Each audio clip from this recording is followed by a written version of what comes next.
안녕하십니까, 조이쌤의 공부톡톡입니다. 좋아요와 구독 땡큐. 이번 주는 이태원 쇼크로 인한 개학 관련 뉴스가 많았는데요. 5월 20일부터 순차적 개학에 대해서 교육부와 교육감들이 상반되는 주장을 하고 있습니다. 그래서 교육부 대 교육감 개학 배틀에 대해서 전해드리도록 하겠습니다. 인천의 한 학원에서 확진자가 나와서 학원 강사인데요. 4차 감염까지 되는 뉴스가 이번 주 내내 화제였습니다. 이에 대해서 지자체와 교육당국은 각 지역 학원을 조사하겠다고 발표했습니다. 학원은 안전한가? 학원은 보내도 되나? 에 대해서 전해드리도록 하겠습니다. 나머지 주요 뉴스로는 대학생들 등록금 관련 이슈, 그리고 학교의 시험에 관한 이슈, 그리고 교권 침해에 대한 이슈가 있고요. 마지막으로 이번 주의 픽으로 다른 국가 교육부의 코로나 대응에 대해서 알아보도록 하겠습니다. 등교 개학 관련 뉴스입니다. 5월 13일 한겨레에서 교육부 고1, 고2 격주로 원격 등교 수업 번갈아할 수도 있고, 5월 13일 한겨레에서 격주로 원격 등교 교차 수업 검토하고 있다 나왔고, 마지막 5월 15일 중앙일보에서 교육부는 고3 등교 연기는 검토 안 하고 있다 라고 나왔습니다. 내용을 좀 더 알아보면요, 고3은 입시 일정 때문에도 그렇고 등교가 필요하다는 여론이 많아서 예정대로 등교하겠다. 이때 예정대로는 20일을 말씀드리는 겁니다. 나머지 학년은 순차 등교의 일정에 대해서도 고2 이하는 앞으로 상황을 지켜보긴 하겠지만 현재는 연기를 검토하지 않는다 라고 박배범 교육부 차관께서 말씀을 하셨습니다. 교육부는 고3 입시 일정을 위해서 대학 수능 능력을 낮추자는 주장을 일축했어요. 그래서 입시는 결정된 상황을 유지하는 것이 신뢰 보호를 위해 좋다. 수능 난이도 하강은 없다. 그리고 9월 신학기제 도입에 대해서도 이미 온라인 계약을 하고 1학기가 진행되고 있는데 9월 학기를 논의할 이유도 없다 라고 딱딱 예측했습니다. 그래서 결론을 지어보면 5월 20일에 고3이 등교합니다. 등교하고 5월 27일에 고2가 등교합니다. 네, 그대로 등교하는 겁니다. 중3도 등교하고요. 그리고 1학기 진행되고 수능 보고 9월 학기제 없다는 겁니다. 수능 그대로 진행하고 요렇게 진행할 것 같은데요. 모의고사도 21일에 보고요. 이게 그냥 마지막 수단이다 라고 생각하시는 것 같아요. 코로나가 터지면 진짜 어쩔 수 없이 미루는 거고, 그때는 전 국민이 절대 안 된다라고 하겠죠. 그때까지는 일단 이번 학기 진행해 보겠다라고 하시는 것 같고요. 자, 이 와중에 5월 15일 동아일보에서 등교 계약을 미뤄달라는 청와대 국민청원이 20만을 넘어섰다고 합니다. 그래서 이제 연기론에 대한 얘기인데요. 네, 조선일보 5월 15일 뉴스입니다. 강행도 연기도 어렵다. 등교 수업 진퇴양난. 이태원, 홍대 등 지역 3회 집단 감염의 확산이 되고 있고, 인천 강사 사례가 교육계 감염 우려를 증폭시켰는데, 방역 전문가들은 학교가 조용한 전파 매개가 될지도 모른다. 유아동 돌봄 여력은 한계치에 도달했다. 입시보다 더 큰 문제다. 뭐 입시도 문제지만 주말 감염 추이에 따라 재연기 가능성도 있다 하면서 조선일보가 강행도 어렵다. 등교 얘기하는 겁니다. 등교 강행도 어렵고 등교 연기도 어렵다 라고 얘기를 했는데요. 중앙일보 5월 15일 다 같이 5월 15일 뉴스를 보면 교육부는 등교 더 안 미룬다고 하고 교육감은 등교 수능 다 미뤄라 라고 한다. 둘이 엇박자가 나오고 있다. 그래서 경향일보의 5월 15일 신문을 보면 등교 수업 어쩌나 교육부 교육감 엇박자라고 해서 조희영 교육감이 방금 전에 소개해드렸던 것처럼 토론 프로그램 나와서 수능을 한 달 미루는 게 왜 안 되냐, 그런 것도 가능성 열어놓아야 된다 라고 얘기했다는 걸 얘기하는 거죠. 근데 그거를 박배범 교육부 차관이 얘기한 거, 우리는 고3 연기, 등교 연기를 검토하지 않고 있다, 이거랑 상반되는 거 아니냐 이러면서 얘기를 했고요. 그래서 9월 학기제에 대해서 이재정 교육감도 얘기하고 조희영 교육감도 수능 연기를 얘기하는데 방역 당국과 차이가 난다, 뭐 이런 얘기가 계속 나왔고요. 그래서 동아일보 5월 15일 뉴스를 보면 학부모 단체들이 방역 전문가 무시하고 교육부가 등교를 밀어붙인다, 이럴 수 없다 라고 하면서 얘기했는데, 이게 이제 서울 지역의 4개 학부모 교육단체가 얘기한 거고요. 그래서 방역 전문가 권고를 무시하고 교육부가 등교를 밀어붙인 것에 있다, 그게 문제다. 그래서 수업 일수, 수업 시수, 수능 일정, 수시 일정 등 코로나19 이전 교육체제에서 어느 것 하나 바꾸지 않으려는 것은 행정 편의주의다 라고 비판을 하셨습니다. 그러니까 너네들 학기 미뤄져 가지고 불편해지고 복잡해질까봐 이러는 거지? 라고 비판을 한 건데요. 요거에 대해서 또 바로 질본에서 좀 약간 도와줬어요. 뭘 도와줬냐? 교육부를 도와줬어요. 확진자 발생 지금 수준이면 20일에 고3 등교가 가능합니다 라고 발표를 해주셨습니다. 그래서 결론적으로는 20일에 고3 등교부터 일단 할 것 같습니다. 네, 확진자 수가 좀 안정세로 들어가고 있고요. 네, 5월 16일 토요일 현재 19명 확진자가 나왔고 그 중에 이제 국내 확진자 10명이라고 하니까 이 정도면은 개학이 가능할 것 같습니다. 그래서 5월 20일 고3부터 차근차근 등교하는 거는 성공할 것으로 보입니다. 다음은 학원 관련 뉴스입니다. 5월 14일 동아일보에서 박원순 시장 15일부터 영어 유치원 대형학원 등 1212곳 방역 준수를 점검하겠다. 5월 14일 조선일보에서는 교육당국이 서울 내 학원 1200여 곳을 전수조사하겠다. 5월 15일 중앙일보에서는 서울시 교육청 영어 유치원 대형학원 등 1200곳 특별 점검하겠다라고 이렇게 뉴스가 나왔는데요. 실제로 돌았습니다. 언제 돌았냐면 저희도 이제 제가 출근하는 서울에 있는 학원, 목동에 있는 학원, 중계에 있는 학원, 강남에 대치에 있는 학원, 분당에 있는 학원 전부 다 수요일, 목요일 간에 한 번씩 다 왔어요. 교육부 관계자랑 시 관계자가 다 와가지고 점검을 했거든요. 방역수칙을 잘 지키고 있는지. 그래서 잘 점검을 했고요. 그래서 사교육 수요자 입장에서 보면 이건 동아일보 뉴스입니다. 차라리 인터넷 강의를 듣지. 사교육 수요자의 입장에서 생각해보면 학원에서도 학교처럼 원격 수업을 진행한다고 하면 차라리 인터넷 강의를 듣지 학원에 올 이유가 없다라고 얘기하셨는데요. 이게 교육부가 학원한테 계속 원격 강의해라 라고 계속 권고를 주니까 아니 이럴 거면 인터넷 강의를 줬지 왜 학원을 듣겠냐 라고 얘기하시는 거죠. 근데 이제 교육부가 얘기하는 건 줌같이 쌍방향으로 커뮤니케이션 하는 걸 써라 라는 뜻이고요. 그리고 쌍방향 커뮤니케이션으로 온라인 강의를 한다고 해도 학원에 손해가 없는 건 아닙니다. 학원은 대면 수업을 할 때보다 온라인 수업을 하면 돈을 덜 받게 돼 있어요. 덜 받을 수밖에 없죠. 어떻게 그 돈을 다 받고 합니까? 그런데 학원 입장에서는 그동안 교실을 놀리고 있는 거거든요. 교실이 그냥 놀고 있단 말이에요. 그래서 교실의 임대료는 그대로 나갑니다. 그리고 그뿐만 아니라 이 인터넷 수업 하려면은 계정값을 내야 돼요. 온라인으로 하는데 선생님들 교육도 해야 되고 품도 더 많이 들고 돈도 더 많이 듭니다. 그래서 학원 입장에서도 지금 나쁜 상황이 계속되고 있다.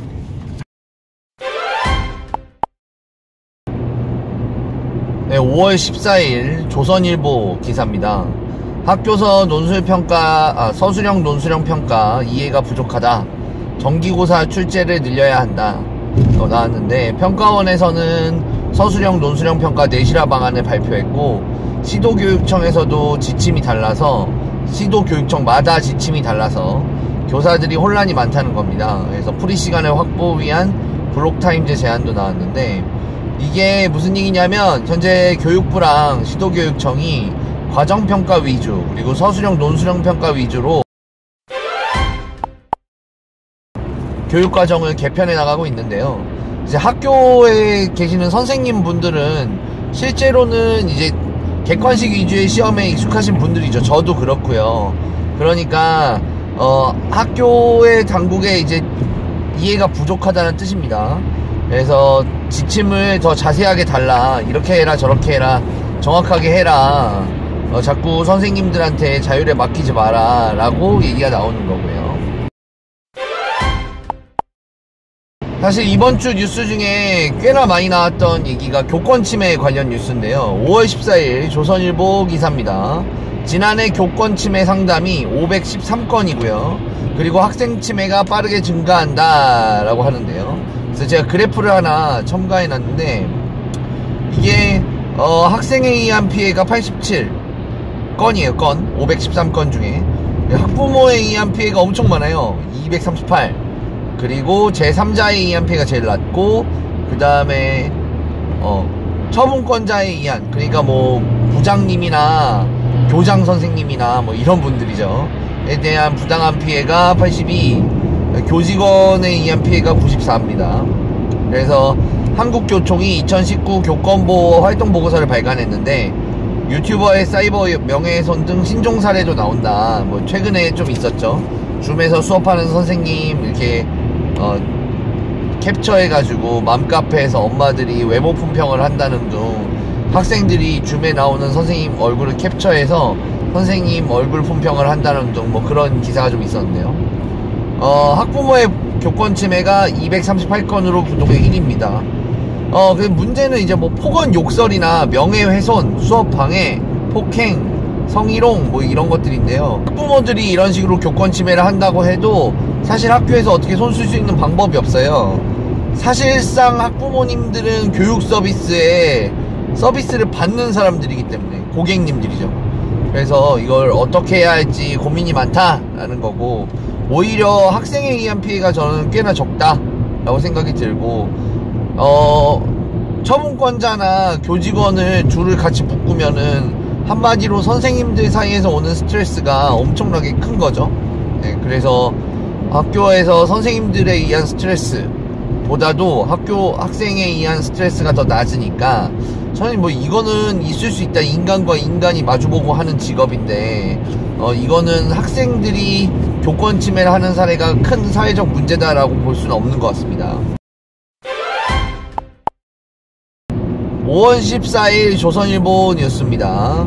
올해 영재학교 경쟁률 13.69대 1, 6년 만에 가장 낮아. 그래서 전체적으로 좀 영재학교 경쟁률이 낮아졌다는 뉴스인데요. 그렇게 엄청나게 낮아진 건 아닙니다. 경기과고는 올랐어요. 그리고 실제로는 이 학생들이 많이 줄어서 그렇다고 합니다.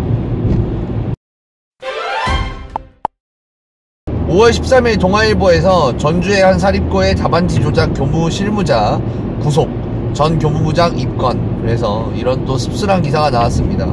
아직도 이런 기사가 나오네요. 다음 대학교 관련한 이슈가 굉장히 많은데요. 지난주에 이어서 5월 14일 동아일보 개학연기 온라인 강의 대체된 대학 등록금 어떻게 반환 감면해야가 75.1%. TBS 의뢰로 대학 등록금 관련 상반된 의견에 대한 여론을 조사한 결과 반환해야 된다, 감면해야 한다는 응답이 75.1%다. 그리고 5월 14일 동아일보 대학생 86.2%가 1학기 등록금 감액 환불돼야 라고. 이게 당연한 거 아닙니까? 그죠? 지금 학생들이 학교에서 오프라인으로 받을 수 있는 서비스들이 있잖아요.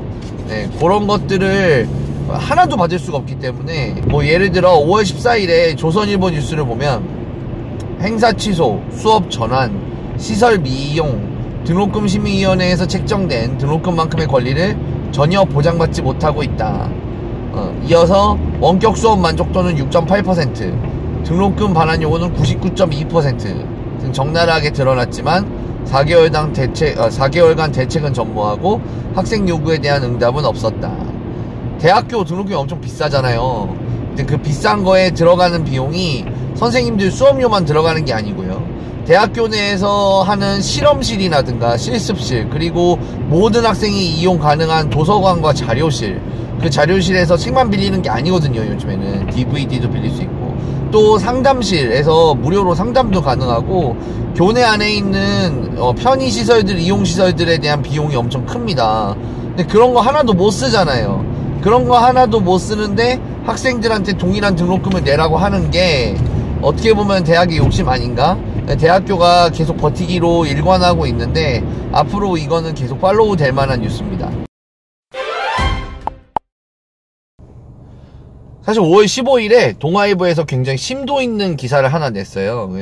9월 학기제 초효수업제 코로나19가 불러온 교육 개편안 해서 전 세계에서 코로나19에 대해서 어떻게 대응하고 있냐라는 거를 쭉 다뤘는데요. 일단 일본은 우리나라와 같이 3월 학기제를 쓰는 나라로 유명한데, 일본은 9월 학기제 전환을 적극 검토하고 있답니다. 그래서 일본 같은 경우는 이제 아베 신조 총리가 개학 입학 시기를 기존 4월에서 9월로 전환하는 것이 유력한 선택지 중 하나라고 발표를 한 상태고요. 사실 이제 9월 학기제로 우리나라에서도 전환을 하려면 학교 교육법 등 33개의 관계 법률을 개정해야 하고요. 관계 기간이 7개고 그리고 예산이 5조엔이 든다고 합니다. 우리나라 돈으로 한 57조 원. 네, 돈 많이 드는 거죠. 네. 그리고 이것뿐만이 아니라 이제 입시 일정, 자격시험 일정, 채용시험 일정, 취업활동 등 모든 학기제와 관련된 연관된 모든 활동이 다 조정돼야 된다고 해요. 그래서 일본이 9월 학기제로 전환할 경우에는 OECD 회원국 중에 이제 우리나라하고 호주만 빼면은 전부 다 9월 학기제를 쓰게 됩니다. 네, 미국의 이제 캘리포니아는 미국의 수능격인 SAT와 ACT를 제외하고 대학교 학생을 받는 입시 일정을 짰다고 합니다. 그래서 지금 SAT나 ACT가 잘 안 될 것 같으니까 수능 없이 뭐 우리나라로 따지면은 수능 최저가 없는 수시 전형을 대폭 신설해서 야 우리 이걸로만 받을게 이렇게 캘리포니아에서 대응하고 있고요. 이제 메릴랜드 주에서는 일단 코로나는 올해 끝났고 올해 끝나고 나서 내년에 방학 없이 4학기제 하자.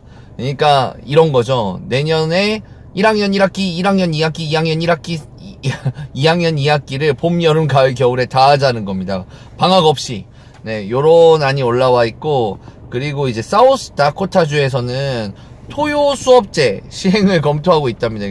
수업 결손을 최소화하려고 이제 계약하면은 토요일도 다 수업해야 돼 이렇게 얘기를 하고 있습니다. 유럽권에서는 영국에서는 한 반의 학생을 개편해가지고 15명 이하로 제한하기로 했고요. 덴마크는 한 반의 인원을 10명으로 제한하고 오전반, 오후반 2부제 수업을 한다고 합니다. 그래서 우리나라도 지금 당장 9월 학기제 아니고 3학년 계약을 하면은 여러가지 우리나라에 맞는 시스템이 도입되어야 할 것으로 보입니다. 네, 오전 오후반 제도 쓸 수 있고 뭐 홀짝제도 쓸 수 있겠죠. 이번 주에 스승의 날이 있었는데요. 스승의 날을 이렇게 학생들과 괴리돼서 보낸 것도 처음이네요. 네, 학생들이나 선생님들이나 마지막까지 잘 힘내시고 5월 20일에 계약이 시작되는데 오프라인 계약 준비를 잘 해주시고 내신 준비는 지금부터 시작돼야 되는 거니까요. 학생들이나 그리고 이 영상을 보시는 학부모님 분들이나 내신 준비 잘 해주시고 좀 학교갈 채비를 잘 해주셨으면 좋겠습니다. 지금까지 조이쌤의 공부톡톡이었습니다. 좋아요와 구독 땡큐.